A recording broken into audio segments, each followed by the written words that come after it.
Dan untuk mengetahui bagaimana perkembangan pembangunan gereja GKSI Bukit Karmel, kita sudah terhubung dengan Feryaman Lauli sebagai penggagas penggalangan dana pembangunan gereja. Ya, kita langsung sapa. Selamat siang, Pak Ferry. Selamat siang, Pak Jensen dan Mbak Gema. Selamat siang. Selamat siang, terima kasih telah bergabung Pak Ferry. Tadi kami sudah membacakan informasi gereja di sana ini masih dalam tahap pembangunan karena memang kalau kita lihat di sana jemaatnya sangat membutuhkan tempat yang lebih layak. Saat ini progresnya sudah seperti apa Pak Ferry? Ya, jadi memang puji Tuhan Pak, tahun 2000 kan dulu terjadi gempa 2005 dan ternyata itu menjadi awal pertobatan masyarakat ya, dan hari itu ada persekutuan doa dan lama kelamaan semakin ramai dan kita mendirikan gereja tahun 2006.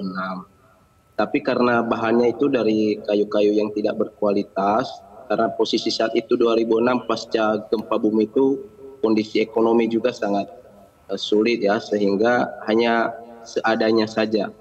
Tapi karena termakan usia itu semua udah pada busuk, lapuk dan atapnya juga pada bocor. Nah, tahun 2019 kemarin kita coba untuk membangun supaya jemaat boleh nyaman untuk beribadah tahun 2019. Dan ini udah tahun 2023, udah 4 tahun tapi tidak juga selesai karena memang keterbatasan dana daripada jemaat. Kita sudah berbagai cara untuk mengumpulkan dana dengan mungkin janji iman jemaat, kemudian membuat aksi dana bazar, tetapi memang belum bisa juga mencukupi. Nah, saat ini memang sudah dibangun gedungnya, kita lihat tadi udah berdiri, tapi sebenarnya itu kalau kita lihat tadi sepintas, itu dinding-dindingnya aja masih belum diplester. Itu yang kita harapkan kemarin, yang penting bisa diatapin aja dulu, bisa diatapin.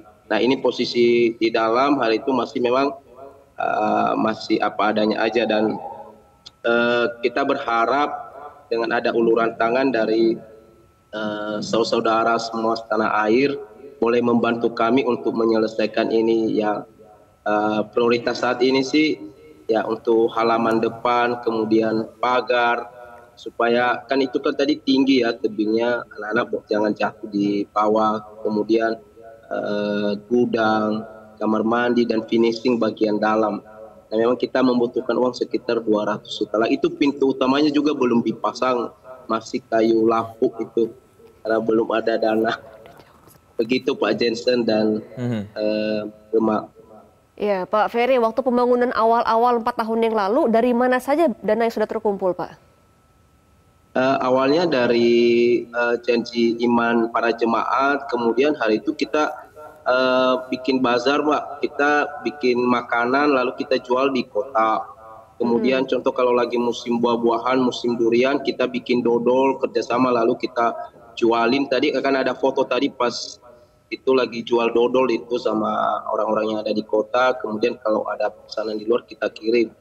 Dan lebih banyak gotong royong, Bu. Setiap minggu wajib gotong royong untuk menghemat biaya kayak angkat batu, mengisi apa segala macam. Memang ada juga sih yang dikasih para jemaah lah yang mungkin kadang-kadang yang simpatisan datang. Mereka ini tadi foto mau aksi dana kita, Bu. Tapi sampai sekarang itu belum cukupi juga karena memang rata-rata buruh tani karet ya, penyadap karet. Nah, harga karet sekarang itu kan cuma 6.000 sekilo. Jadi memang perekonomian masyarakat sangat susah. Baik, artinya memang mengandalkan uluran tangan jemaat begitu sebagian besar untuk bisa membangun gereja ini. Tapi sebenarnya Pak, targetnya berapa sih dana yang dibutuhkan untuk bisa membangun gereja sampai dengan keadaan yang layak, Pak? Kalau dari awal dengan posisi bangunan sekarang itu ya mungkin habis mungkin sampai 700 juta, tapi kan sudah sebagian besar kan udah selesai, tinggal penataan ini halaman di luar, kemudian finishing di dalam, plester dinding, bikin kamar mandi, bikin pintu. Ya mungkin 200 jutaan lah Pak. Tapi nanti kan kita coba kalau ini Pak kelarnya baru selesai sekitar 400 juta kalau kita finishing, makanya itu lebih. Ya, kami mendengar tadi sekitar kurang lebih totalnya 700 juta, tapi memang sudah ada yang dilakukan perbaikan. Jadi sisanya kurang lebih sisa 200 jutaan lagi begitu ya Pak untuk bisa membangun gereja ini sampai dengan layak begitu. Ada koordinasi dengan pemerintah daerah setempat begitu misalnya Pak? Ada Pak, tapi memang susah Pak. Kalau kan biasanya dari pemerintah untuk saat ini kita susah ya dapat dana seperti itu. Memang dulu pernah ada dari bantuan dari dana desa, nggak tahu kalau 10 juta ya, pernah juga dapat. Tetapi kan itu tidak rutin Pak, itu sekali setahun aja, dan itu udah bertahun-tahun terakhir ini udah nggak ada lagi. Pak Ferry, sejauh ada ini sih ada berapa jemaat di gereja dan bagaimana biasanya proses ibadah di sana ketika gereja belum rampung seperti ini? Ya, kalau sekarang sih posisi jemaat karena masih hari-hari biasa ya mungkin sekitar 100-an. Tapi kalau udah Natal, kan rata-rata pulang kampung itu bisa sampai 300 orang lebih, dan itu kadang nggak muat. Memang nggak nyaman, seperti kalau Natal itu nggak nyaman, panas juga, tempat duduk juga kurang, ya nggak nyaman lah.